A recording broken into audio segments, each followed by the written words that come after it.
Bien, estamos en Prisma 24, una vez más hablando de lo que pasa. Bueno, y esta vez vamos a salir un poco de nuestra temática habitual para hablar de un tema interesantísimo y lo vamos a ir desandando juntos, vamos a ir aprendiendo juntos sobre esto, los templarios. Y por eso está César Imbelone con nosotros. Bueno, bienvenido a nuestro estudio. Gracias, un placer. Bueno, gracias por la invitación. Especialmente porque, bueno, hay tanta parte de fantasía y de realidades sobre los templarios. ¿Quiénes son los templarios? Bueno, la Orden del Temple es una orden que históricamente, la historia oficial nos dice que es una orden creada por 8 caballeros y un fundador, o sea 9 originalmente, no 8 como se cuenta quizás en la historia oficial, que allá por el 1118 llegan a Jerusalén con la Jerusalén recién tomada por la primera cruzada, ¿no? Sí. Al mando de Godofredo de Bouillon en el 1099. O sea que casi 18 años después se aparecen 9 personajes y dicen: nosotros queremos servir la cristiandad y vamos a proteger a los peregrinos que vienen a Tierra Santa. Esa es la historia oficial. Sí. Esos son los primeros 9 caballeros templarios que forman una orden que casualmente el rey, sin medir ningún tipo de objeción, le dicen: perfecto, a partir de ahora ustedes van a ocupar este predio, que era la actual, lo que sería la caballeriza de lo que era el viejo templo de Salomón, destruido por el general Tito en el 66 después de Cristo, o sea 33 años después de la crucifixión de Jesús, Sí. cuando Jesús decía: no dejaré piedra sobre piedra, y 33 años después, o sea los 33 años iniciales que él vivió, 33 años después exactamente, ese templo fue destruido y no quedó piedra sobre piedra. Sobre piedra. Sobre ese lugar simbólico, si lo hay, un lugar sagrado para las 3 religiones monoteístas más importantes del planeta, que son el judaísmo, el cristianismo y el islam. Como por arte de magia, el rey, con todo lo que eso implicaba políticamente, o sea, quiénes son estas personas que le vamos a dar ese lugar que lo codiciaban todas las otras órdenes, le entregan de la noche a la mañana a estos 9 caballeros ese lugar. Y a partir de ahí comienza un mito histórico que sobrevuela el imaginario colectivo hasta el día de la fecha. Claro, sin duda. Esto, ¿a raíz de qué nace esta nota? Porque ustedes dirán, y bueno, ¿y esta vez por qué Mabel habla de este tema? Bueno, porque va a haber una actividad muy grande en Capilla del Monte que lo vamos a dejar para el último, porque hoy vamos al corazoncito de la historia, queremos aprovecharte. ¿Qué es esto? Bueno, eso es parte parte tardía, ¿no? De parte de lo que era el uniforme templario, ¿no? Era parte de lo que usaban no el infante Díaz, sino la caballería, con su cota de malla, que era el que los protegía tanto de las flechas como de si venía una escaramuza, digamos, en forma perpendicular, claro, al cuello, y eso iba acompañado con otra cota de malla que le cubría todas hasta las piernas, que era obviamente también para la lucha cuerpo a cuerpo y especialmente para el tema de flechas. Bien. Y después obviamente eso venía acompañado por una lanza con la bandera de la orden, un hacha y una espada y un escudo que se montaba en la parte trasera cuando iban cabalgando, que también les protegían de las flechas de la retaguardia. Exactamente, la retaguardia. Ese era básicamente el componente de un caballero templario. También vamos a mostrar que tenemos 12 espadas, bellísimas por cierto. Uh-huh. ¿Cuáles son los detalles para diferenciarlas? Bueno, tenemos 2 espadas que la gente cuando viaja a Europa o puede inclusive en las tiendas medievales que hay por internet comprar y demás, y todo el mundo diría: ¿cuál es la espada templaria por naturaleza? Entonces tenemos una espada que tiene un decoro, realmente un detalle fantástico, en donde están la cruz de la orden, donde tiene los primeros sellos de la orden con los 2 caballeros en un solo caballo, y todo, digamos, una parafernalia que sería digno de un caballero de grabada, la época, ¿no? Todo grabado, esto, el láser a fuego y demás, todo el mundo diría: esta es mi espada. Esta es la espada del rey, digamos. Esta es la espada del templario, Sí. una espada que tiene un peso de más de 3 kilos, casi 4 kilos, y después tenemos una espada sencilla, de doble hoja, unos 20 centímetros más pequeña, de una empuñadura que se llama de mano. Esta sería una de mano y media, porque para doble manejo. Ajá. Y con escrituras que son mucho más profundas desde lo que tiene que ver la espiritualidad, ¿no? Por ejemplo, esta espada dice misericordia de un lado, en latín, y del otro lado dice justicia. Porque el templario tenía esta cuestión de la dualidad, del monje y del guerrero, del místico, el que vivía sabiendo que había un mundo paralelo. Y su espada significaba eso, tenía dos filos, que podía ser para proteger o podía ser para destruir, podría ser para construir o podía ser también para proteger. Este es la original. Exactamente. Y acá tiene también el escudo de la orden. Acá tenés el escudo de la orden, acá tenés lo que se llama, hay un escudo que es geometría sagrada, que es una réplica de la mesa de Salomón, claro, que se llama lápida templaria. Después, así me acordás que te cuento, bueno, es algo muy importante y algo que la gente desconoce. Qué fascinada, te digo. El sello de la orden de este lado. De este lado vas a encontrar de nuevo mucha geometría sagrada, las flores de lis que tenían que ver con la historia de la procedencia original. Eso te quería preguntar. ¿Qué relación hay de la flor de lis? Porque te lo veo también en tu cuello. Tiene que ver básicamente con la devoción de la orden y los patronos históricos de la orden, ¿no? La orden tuvo un desarrollo muy fuerte hacia la reivindicación de la mujer en una época donde el patriarcado dominaba. Totalmente. Entonces, que Jesús haya elegido a María Magdalena como la primera persona y testigo de su resurrección para la orden del Temple, la cabeza piramidal del movimiento cristiano naciente, empezando desde el gnosticismo, de los primeros gnósticos y los esenios, era María Magdalena, una mujer. Entonces la orden venera inclusive hay altares por sobre encima de Jesús a la Virgen María y María Magdalena en Europa, creados por la orden. De hecho, hay iglesias con altares exclusivos de María Magdalena sin Jesús. Ah, eso no lo sabía. Por eso es muy profundo el tema. ¿En Argentina hubo templarios? Bueno, hay mucho para discutir. Tendríamos que hacer 5 programas, pero la historia argentina es como empezamos la nota. La historia oficial es una cosa, la realidad es otra. Quizás el primer templario de la República Argentina haya sido el general San Martín. Siempre se habló, ¿no? Pero siempre se habló que él venía de la masonería. Sí. Y en realidad no viene de la masonería, en lo que él hacía, apoyaba a un miembro que era de su máxima confianza, en el primer gobierno patrio, que ese miembro pertenecía a la logia Lautaro. Claro. Y ahí es donde vinculan. Esto nada que ver con la masonería, o sea, no, totalmente. Son dos cosas totalmente distintas. Aparte, la masonería arranca desde el siglo XVII. Claro. No, yo estoy haciendo preguntas que cualquier persona que nos está viendo en este momento diría: ah, caramba, bueno, es muy normal. Importante. Es muy normal en distintos canales de historia, como History y otros, que vinculen directamente a la masonería como descendientes de los templarios. Y no es así. Es que uno no puede ser descendiente de algo que nunca desapareció. Claro. Entonces son dos cosas distintas. La masonería lo que hace es tomar de la orden del Temple muchísimos de sus rituales, de sus ritos, y en su orden piramidal, por ejemplo, sus rangos, sus cargos que están divididos en grados, uno de esos grados, que es el grado 32, el anterior al superior, que es el 33, significa caballero templario. Pero el 31 significa caballero de Malta. Claro. Lo que hace la masonería es honrar la memoria de la orden del Temple, no sé, pero bueno, la historia después se entra a confundir.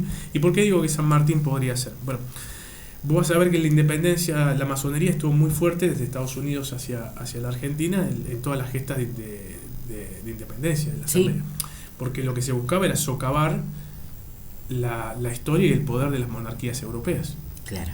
Entonces, si Francia estaba en un lugar, Inglaterra apoyaba la independencia de un país donde el soberano era Francia o España, bueno, porque era la puja de poderes de ese momento. Hay una cuestión muy, muy concreta que es el gorro frigio. O sea, los templarios eran seguidores de alguna forma del culto a Mitra, que era un culto pagano de la época que venían de los romanos, de la frontera entre España y Alemania. El distintivo era el gorro frigio de Mitra, de ese rey de ese dios Mitra, que casualmente también nace un 24 de diciembre de una virgen y muere y resucita a los 3 días, ¿no? O sea, ese paralelismo que tiene con el cristianismo. Entonces, que nos encontramos que en las banderas o escudos de los países latinoamericanos que llevaron la gesta de independencia a través de San Martín y de Bolívar, encontramos que sus banderas tienen los colores masónicos y el gorro. Y el gorro. Claro. Ejemplo, Paraguay. Argentina tiene solamente el gorro y no los colores masónicos. ¿Quién era masón? Bolívar. grado 33, que es el que le dice a San Martín cuando le pide que Bolívar se haga cargo de Perú para él poder volver a bajar a Chile. San Martín le escribe una carta pidiéndole por favor, y Bolívar le dice: si vos no te vas, yo no voy, por esa puja que había entre templarios y masones. Qué fantástico, cuánto no sabemos. El cierre final de por qué tan importante es esa vinculación de San Martín es que San Martín, hasta ser repatriados sus restos, descansa en Francia en la tumba de la familia de Godofredo de Bouillon, que fue el primer rey de Jerusalén, que fue el que funda o cofunda los templarios. Nunca un masón estaría en una tumba templaria, nunca un templario estaría en una tumba masónica. Por eso San Martín nunca pudo haber sido masón. Nunca podría haber sido masón. Es algo muy fuerte que estamos diciendo, o que está diciendo aquí justamente César Imbelone en esta nota. Ya vamos a hablar de lo que tengo aquí en las manos, pero cuando decía en la Argentina, el primer argentino podría haber sido San Martín, pero geubicándonos, porque por ejemplo cuando vemos movidas tanto religiosas como políticas o militares de los países americanos en Argentina, vemos que se iban ubicando en los lugares cercanos a la costa o algo así. ¿Cuál es el caso de los templarios? Bueno, la orden, como te decía, originalmente parecería ser que nace en el 1118 y nace en Jerusalén. En realidad la orden ya hay escritos del 1008, o sea, 10 años antes de lo que la historia marca como su fundación, que se estaba preparando el movimiento en Portugal, que es casualmente de donde salen los mapas que Colón encuentra cuando se casa con la hija de alguien de la monarquía de Portugal, y él accede a esos mapas donde están las rutas continentales que eran las corrientes marinas que te llevaban específicamente. Si vos estabas en La Rochelle, que era el puerto madre de la Orden del Temple en el Atlántico de Francia, y vos decías: ¿para qué semejante puerto? Un puerto impresionante que estaba inclusive custodiado por 15 castillos alrededor en forma de media luna, una protección total para un lugar donde supuestamente era el Finisterra. Se terminaba la historia de la época, era que el océano te caía si había dragón y te comían. Sí. Pero si vos pones una cáscara de nuez en La Rochelle, aparece automáticamente en el Caribe. Y si vos pones esa misma cáscara de nuez en las costas de Brasil, aparece en las Azores.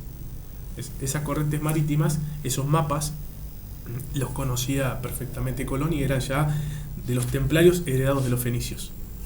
Entonces la historia muchas veces está resumida, ¿no? Pero si uno quiere realmente tener el origen y el porqué, dónde estaba, el epicentro geográfico de la orden siempre fue el sur de Francia, lo que se llamó después el Languedoc, donde florece una cultura que los templarios apoyaron en secreto en contra de la Inquisición, que eran los cátaros. ¿Por qué esto del secreto? ¿Había mucha persecución en esos tiempos? ¿O porque la orden, uno de sus bases es el secreto? Bueno, ahí tendríamos que entrar ya en el Código Da Vinci y tendríamos que entrar en las especulaciones y demás. Mi libro, ¿qué es lo que te dice? Lo que te va contando te dice: en tal lugar lo puedes encontrar. Es un libro totalmente histórico, no es una novela histórica. Es un libro que te cuenta una historia de investigación, y vas a encontrar que esos hechos están corroborados con el sitio arqueológico, ¿sí? Y la cuestión histórica realmente con un basamiento profundo.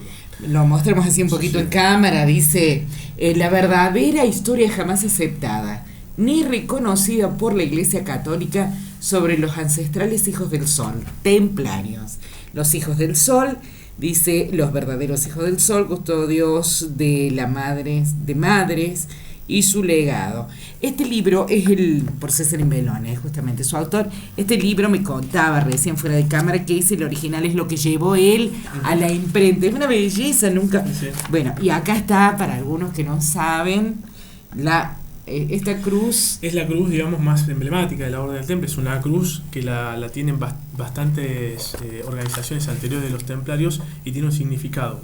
Cada guerrero que llevó esa cruz, inclusive la podemos encontrar hasta en Egipto, se denominaron guerreros santos.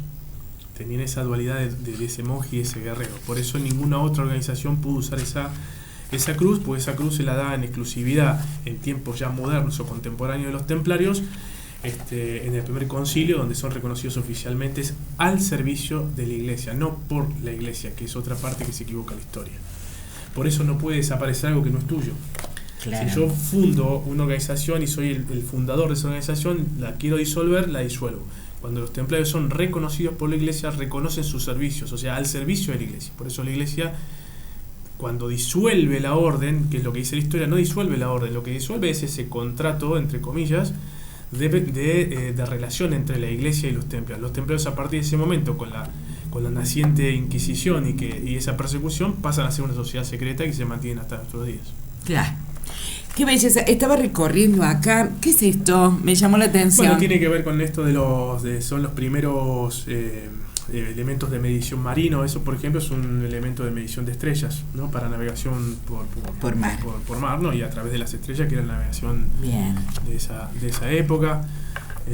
¿Cuántas firmas? Sí, porque este libro recorrió muchos países. En cada lugar que hicimos la presentación, el que auspiciaba ese lugar le daba una firma al original. Bien, ¿dónde consigo estos libros? Si Dios quiere, van acá en Punilla, se va a poder conseguir en 90 días más o menos. ¿Ah, sí? Sí, vamos a dejar algunos ejemplares seguramente acá en Esconquín, en La Falda, en La Cumbre, que son los lugares donde en los últimos 10 años fuimos haciendo algunas cositas. ¿La gente pregunta sobre esto o Sí. hay un desconocimiento y una inquietud? No, cada vez que hacemos un evento, no menos de 200 personas de distintos países llegan al lugar, sin contar los de la Argentina, ¿no? Que realmente la última vez que hicimos un evento fue la de La Cumbre en 2016, 2017, y realmente fue gigantesco. Sí, yo calculo que hubo más de 5.000 personas que visitaron La Cumbre, porque fue un evento que duró 2 días, que estuvo desde la misa tradicional en el patronal de María Magdalena, que es la patrona de los templarios, y por eso del 20 al 22 estamos con este evento también. ¿Y qué tiene que ver con ese libro, no? Cuando ahí dice custodios de la Madre de Madres, muchos dirían la Virgen María. No. Es custodio de la Madre de Madres, la amada de Emanuel. Y no lo dicen los templarios, lo dice Tomás de Aquino. Tomás de Aquino reconoce a María Magdalena cuando tanto se la vapuleaba como la prostituta. Sí. Le dice, no, está muy equivocado. María Magdalena es la que el Señor elige para mostrar su gloria en la resurrección. Entonces ella es la madre de madres, amada por Emanuel. Y eso sale del Evangelio de Felipe. ¿Quién era Emanuel?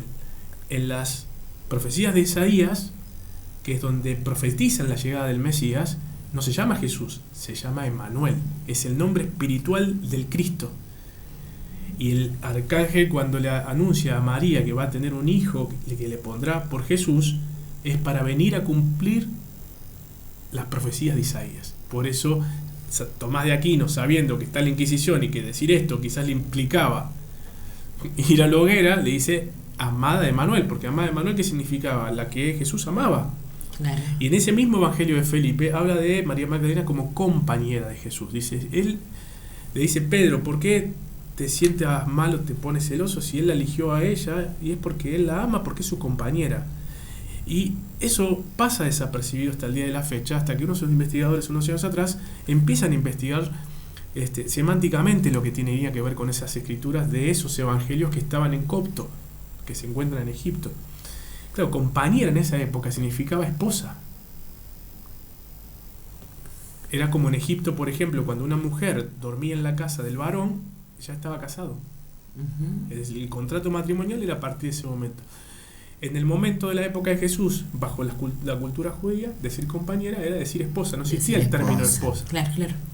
Uh-huh. Ser rabí, todos sabemos, hasta en las películas de Hollywood, o sea, Jesús era rabí. Sí. Bueno, dentro de lo que es la cultura, digamos, lo que es la religión tan estructural y tan piramidal del judaísmo, uno no puede ser rabí si es soltero. Tenés que estar casado para ser rabí. Imagínate con todo lo que lo atacaron a Jesús. Imagínate que Jesús, cuando va a predicar en su primer momento, lo hace en Jerusalén, en Nazaret, de su propio lugar, que lo sacan a patadas. Sí. Y lo tienen que defender. Y es en el momento donde Pedro decide armarse. Y otra cosa que la gente mucho no conoce, que los discípulos todos tenían espadas, estaban armados. Entonces, ¿Por qué lo echan a patadas a Jesús? Porque él lee las profecías de Isaías, y él cuando termina de leer las profecías de Isaías, que habla de que el Cristo llega, de que el Mesías llegó, dice, se ha cumplido la profecía. Y lo sacan a patadas. Dice, ¿qué si te conocemos si yo jugaba al fútbol con vos? Diríamos acá en Argentina, no, si yo te conozco, si vos, ¿quién sos? Sí, claro. Y ahí donde sale él y dice, nadie será profeta en su tierra. Y qué verdad que es, por favor. Porque lo conocían. Sí. Bueno, a partir de ese momento, imagínate, si él no hubiera dado las condiciones para ser rabí, a veces ha sido un escándalo. Claro. Y no hay una sola nota que diga que él se hacía pasar por rabí, o era un rabí impostor, o era lo... Trucho, digamos. No, entonces era un rabí. Claro, era un rabí. Y si era un rabí, debería estar casado. Me queda una duda. Qué hermoso escucharte. Qué hermoso escucharte. Me encanta esta nota porque realmente uno aprende y me dan muchas ganas de leer para conocer más. ¿Por qué me trajiste esta que vendría a ser muy bellísima, pero que no sería lo que representaba? Porque el nombre de los caballeros templarios eran los pobres caballeros del Cristo y del Templo de Salomón. Entonces la iglesia, esto es lo que la iglesia se transformó a lo largo de la historia, ¿sí?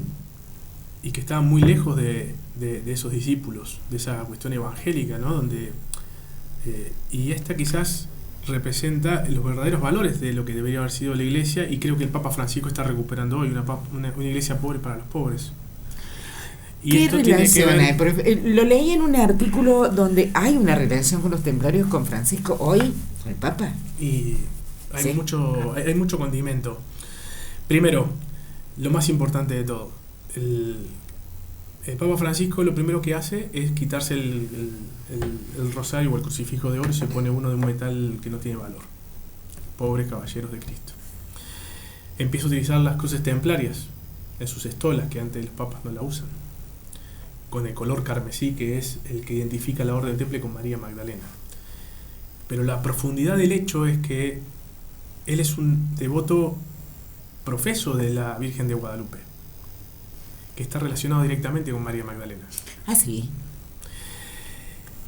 Y si vamos un punto más allá, después de lo que dice Tomás de Aquino,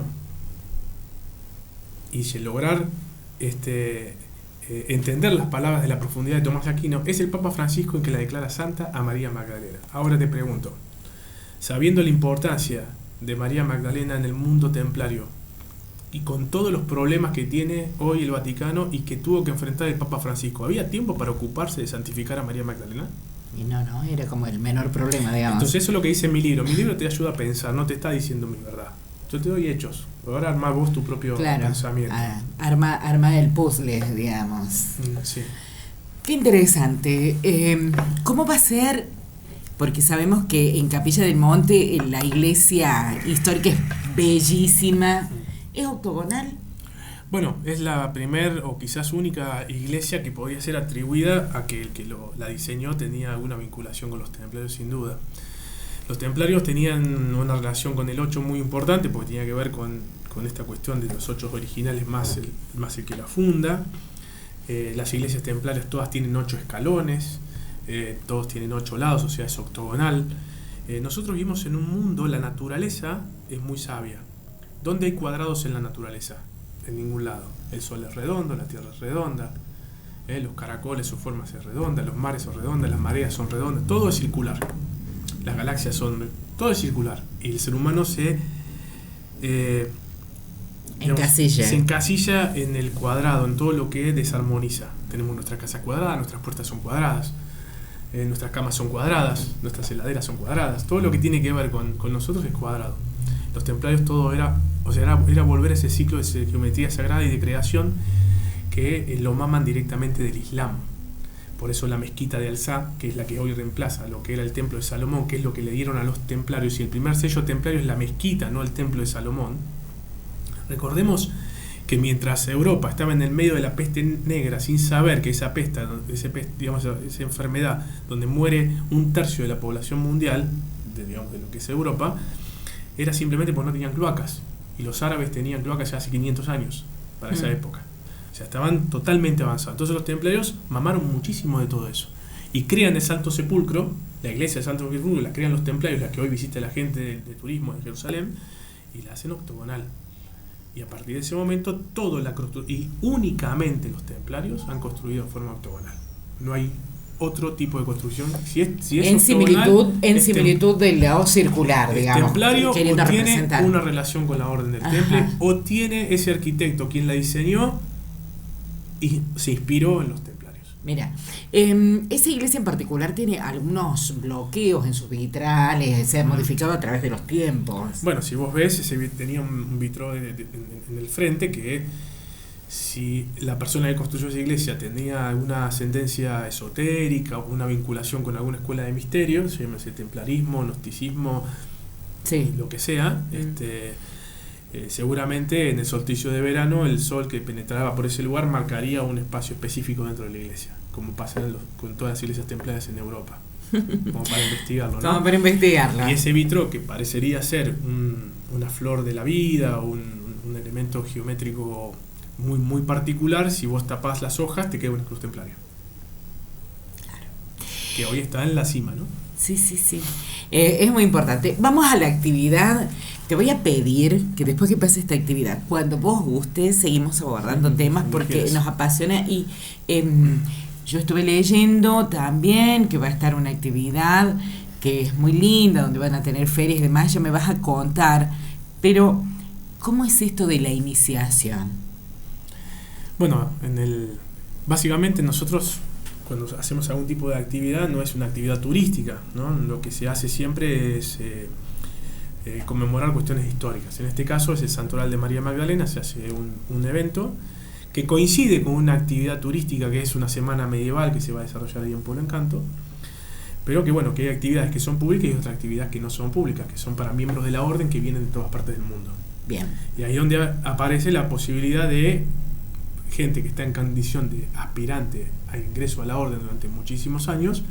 Cada vez que hay una reunión de este tipo en un país, se da la posibilidad, entre comillas, de que haya no una iniciación, sino una investidura, donde se lo transforma a una mujer o a un hombre, pasa de ser sargento, que es o aspirante, lo que conocemos hoy como aspirante, pasa a ser caballero o dama, que es el equivalente de caballero para una mujer. No obstante eso, en Francia, en las primeras épocas de la orden, las mujeres también tenían rangos y cargos de caballería. No estaban diferenciadas como dama o caballero, no había diferencia. La orden temple no hacía diferencia entre el hombre y la mujer cuando tenía su propio liderazgo espiritual en dos mujeres, casualmente. Y para ello se usa la túnica blanca con la... Tiene un significado. La orden del temple tiene tres colores: el rojo, el blanco y el negro.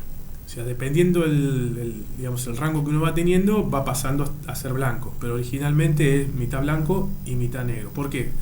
Porque la bandera de la orden, cuando el blanco estaba arriba y la cruz roja, ¿sí? La cruz patea roja, que eran tiempos de paz. Cuando el negro estaba invertida, era bandera de guerra. Cuando es totalmente blanca, ese miembro de la orden, ese soldado, es más que un soldado, es un monje. Qué interesante. Bueno, ¿cómo es la actividad? Bueno, básicamente nosotros están llegando delegaciones a partir del jueves de muchísimos países, de Europa y de las Américas. Se van a estar congregando en distintos puntos de Capilla del Monte y bueno, van a ir a convivir de alguna forma esta semana o este fin de semana medieval, que va a estar muy lindo ahí en Pueblo Encanto, donde va a haber actividades de todo tipo, donde va a haber batallas medievales, va a haber feria medieval, bueno. Ay, me imagino, qué belleza. No va a faltar la cerveza artesanal. Ay, qué rico. Ahí vamos.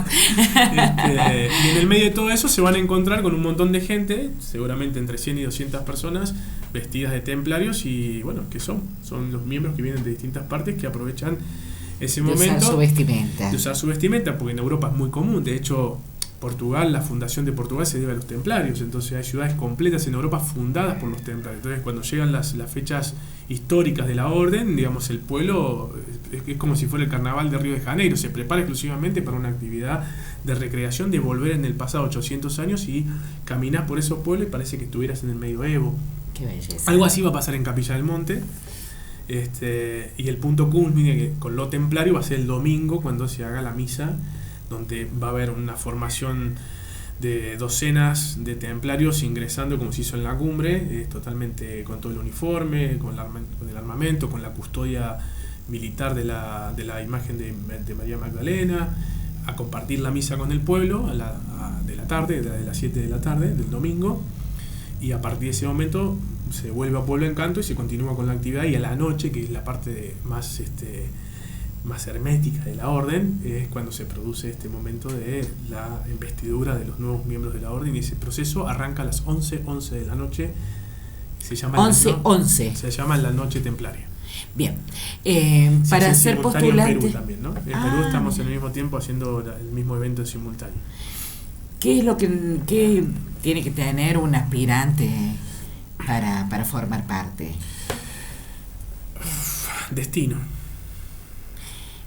Pero por ejemplo, no nos conocemos y le contamos a la gente, a ver, yo te digo, yo quiero ser templaria.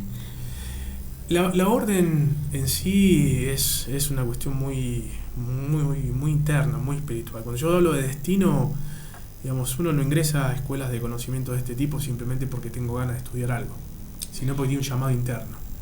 El llamado interno se llama destino. Vas a estar en el lugar que corresponde y en el momento indicado. Por eso hay una máxima en la orden que dice: muchos serán los llamados, pocos los elegidos.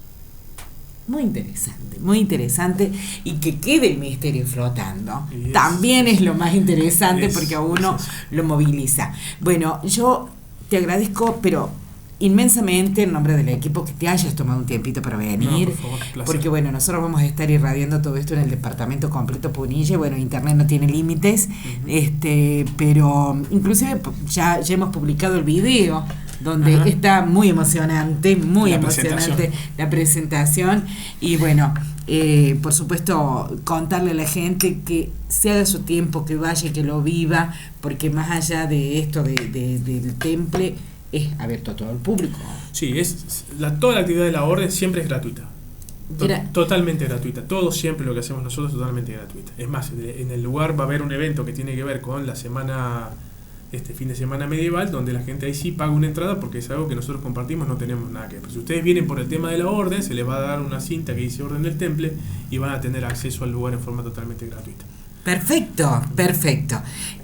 Muchísimas gracias, y bueno, felices de haber aprendido tanto y fascinados con el tema. Bueno, yo no sé si me llamo o no, pero que me fascina el tema, sin duda. Bueno, es el primer paso, dicen, ¿no? El primer paso, el primer llamador quizás es la curiosidad. La curiosidad está innata en nosotros mismos para quizás ser nuestro principal maestro en la vida. Bien, todo el éxito. Vamos a estar acompañándolos para tomar imágenes, para cubrir, porque bueno, es muy importante que pasen estas cosas acá nomás en Capilla del Monte, así que bueno, vaya planeando. Muchas gracias. No, gracias a ustedes por la invitación.